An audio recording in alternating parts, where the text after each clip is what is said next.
Molim gospodina Andriju Mikulića, predsjednika Gradskog odbora Hrvatske demokratske zajednice grada Zagreba, da nam se obrati.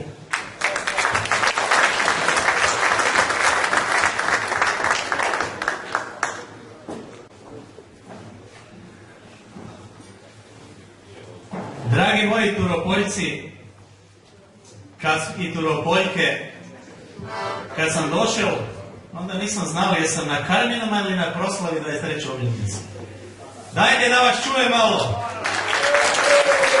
Dakle, izuzetna mi je čast, dragi stranački prijatelji, da vas ovdje mogu večeras pozdraviti prigodom ovom. I pozdravit ću vas kao što to čini na svim skupovima, kao što je činio naš prvi predsjednik, dr. Franjo Tuđman. Dobroveče Hrvatice i Hrvati. Dobroveče dragi stranački prijatelji i prijateljice, hrvatski branitelji. Želim pozdraviti i našeg prijatelja iz ravne Slavonije, iz Čačinaca, našeg Tomičića. Nek te ljudi vide. I odmah u ime svih vas, svoje osobno ime, želim mu naprijed čestitati, jer čovjek za 10 dana udaje čer. Čestitajte mu.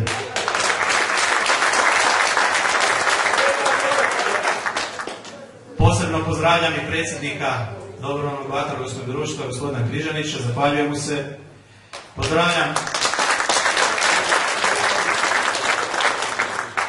Molim vas da ovdje pozdravimo i moje prve suradnike, dakle gospođu Božicu Šolić, potpredsjednicu gradske organizacije, i predsjednicu područnog odbora Brezovica, Marija Župana, potpredsjednika gradske, predsjednika Pešćenice,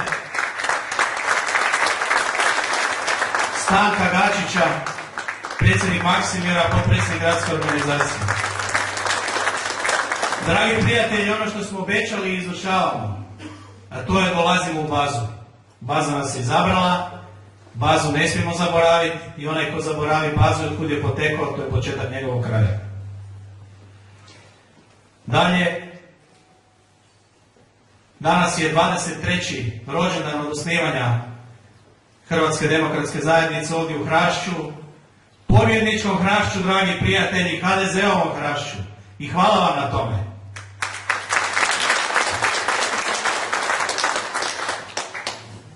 Nalazimo se u specifičnom trenutku naše stranke.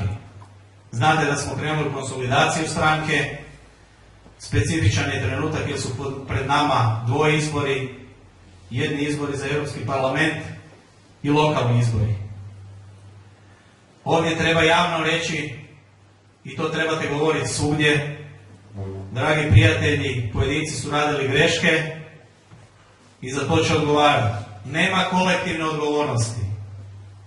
Dakle, pojedinačna odgovornost. Imali smo priliku vidjeti određene dužnosnike stranke koji su iz vlastitih ego tripova, ambicija i taština probali nas razjediniti.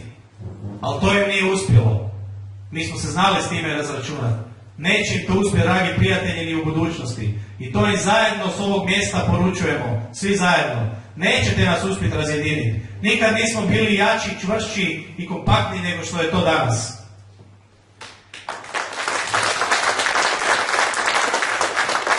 U stranku se vratio onaj pravi, domoljubni, iskonski, požrtvovni HDZ. Svi ste vi to. Dakle, pobjeda na predstojećim EU izborima, odnosno izborima za Europski parlament, kao i lokalnim izborima, nije bitna samo radi nas samih, radi naše djece, nego radi svih građana Republike Hrvatske. I vjerujem da ćemo znati adekvatno odgovoriti na izazove koji su pred nama. 2-3 rečenice o europskim izborima. Po prvi puta su u povijesti, ko što je netko imao priliku kao naši hrvatski branitelji stvarati ovu državu, krajem 80-ih i početkom 90-ih do sredine 90-ih godina, tako neki imaju šansu po prvi puta u povijesti birati prve europarlamentarce iz redova Hrvatske demokratske zajednice.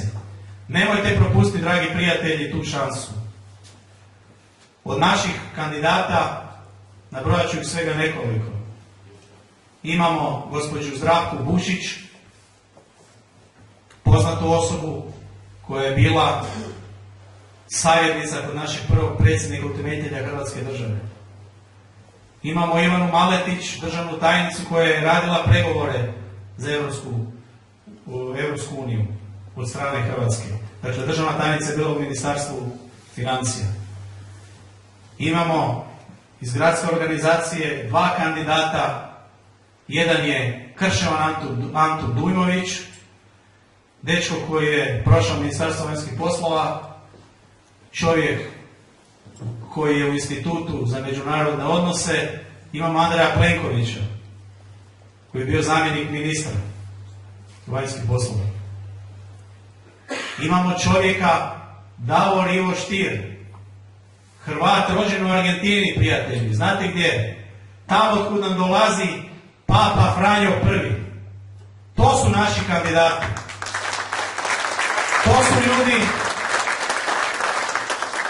To su ljudi koji govore po 2-3 strana jezika i više od toga, ali ono što je još bitnije.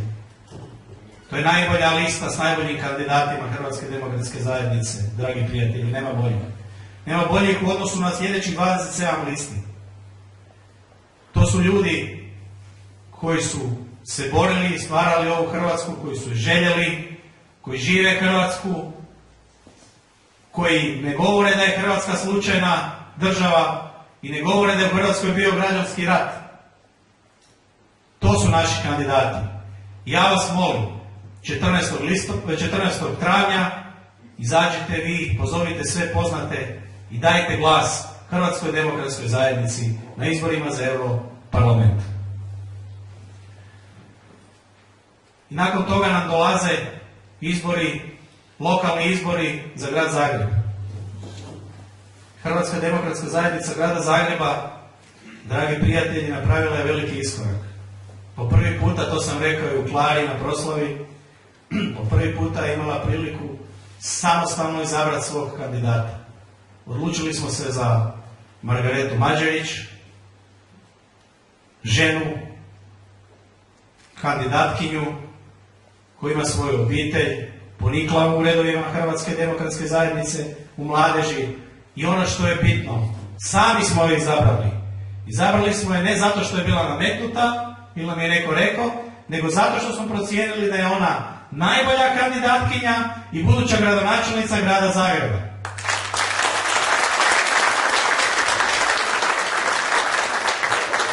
Margareta ima podršku kompletne gradske organizacije,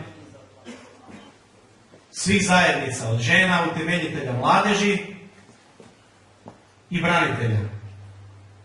Ovih dana možete čitati razne gluposti i spinove po nekim niskotiražnim dnevnim listovima.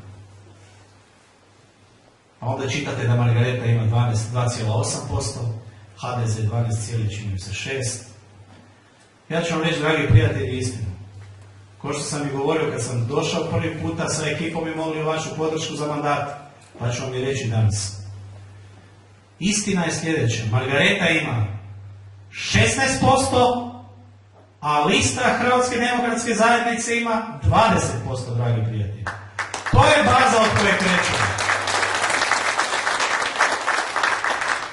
Zamislite što će biti. Imat ćemo prezentaciju 7. travnja programa. Margareta će prezentirati program Hrvatske demokratske zajednice, svoju kandidaturu još jedanput u novinarskom domu.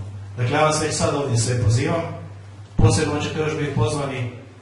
Zamislite što će biti kad Margareta iz novinarskog doma krene u tu kampanju. Di će biti kraj? Onda ćemo iza sebe gledati. Davno je to bilo 16%. Puno više je to danas. I za Margaretu i za stranku.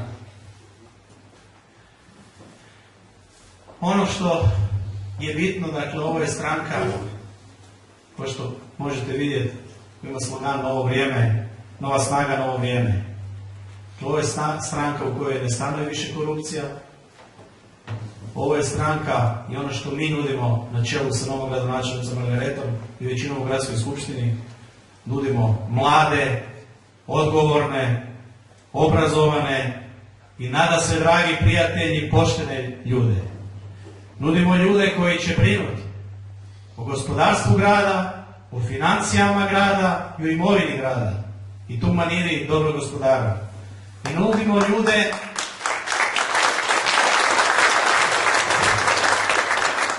nudimo ljude koji će znati brinuti o infrastrukturnim problemima grada. To su sve domoljubi, pošteni i korektni ljudi. I još jednu stvar koju ne možete, uporno je ponavljamo u medijima, ali ne žele je prenijeti, nigdje pročitati, a to je u zadnjih par mjeseci u Gradski odbor Hrvatske demokratske zajednice, dragi prijatelji, učlanilo se ili pristupilo preko 1800 novih članova, a izašlo iz stranke 50. Evo, to je istina koju možete čuti od nas koji svakodnevno tamo dolazimo i radimo, i toga ne bi bilo da vas, vrijednih ljudi, na terenu nema. Nisam namjerno, odnosno nisam slučajno, nego namjerno izostavio na početku pozdrav, a to je posebno iz sveg srca. Želim pozdraviti i pokloniti se svim predsjednicima temeljnih organizacijama i kompletnom članstvu temeljnih organizacija. Jer ni mi ne bi bili večeras ovdje, ni tu Gundulićevoj, ni neki drugi dužnosnici na drugim mjestima, da, dragi prijatelji, nije vas bilo i da niste izašli na svake izbore do sada i zaokružili pojedince i Hrvatsku demokratsku zajednicu. I na tome vam iz srca hvala.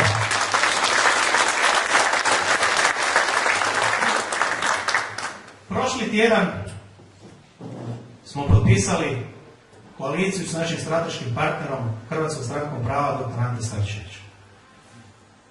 Vidjeli ste dva retka u medijima. Danas smo potpisali koaliciju s našim drugim strateškim partnerom, Buzom ili Blok umirovljenika zajedno. Sljedeći tjedan potpisujemo koaliciju sa Zagorskom demokratskom strankom, vjerovatno i sa Zagorskom strankom. I onaj tjedan kasnije ćemo još neke koalicije potpisati. Dakle, dragi prijatelji, Hrvatska demokratska zajednica je najveća, najjača, složena stranka u novijoj hrvatskoj povijesti. Mi smo ti koji stvaramo platformu i okupljamo sve od centra na desno.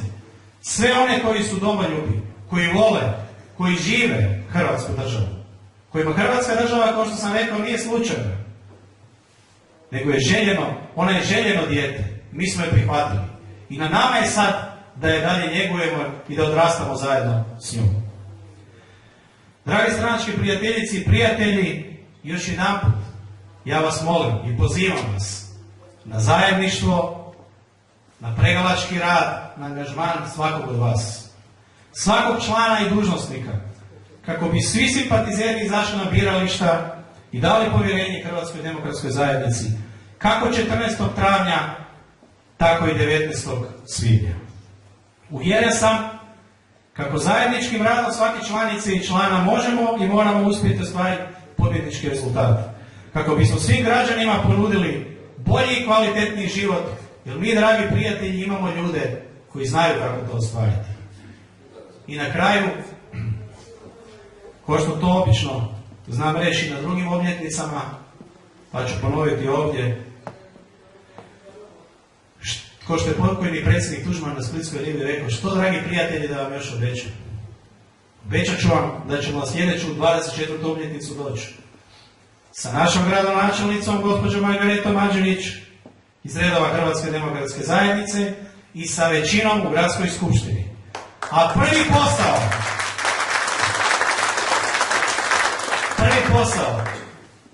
koji, Margareta, tebi stavljamo u zadatak i zajedno nama svima, je naći adekvatno mjesto za našeg prvog predsjednika Hrvatske demokratske zajednice, utemeljitelja Hrvatske države, i dati mu odgovarajuće mjesto za trg u gradu Zagrebu, dragi prijatelji.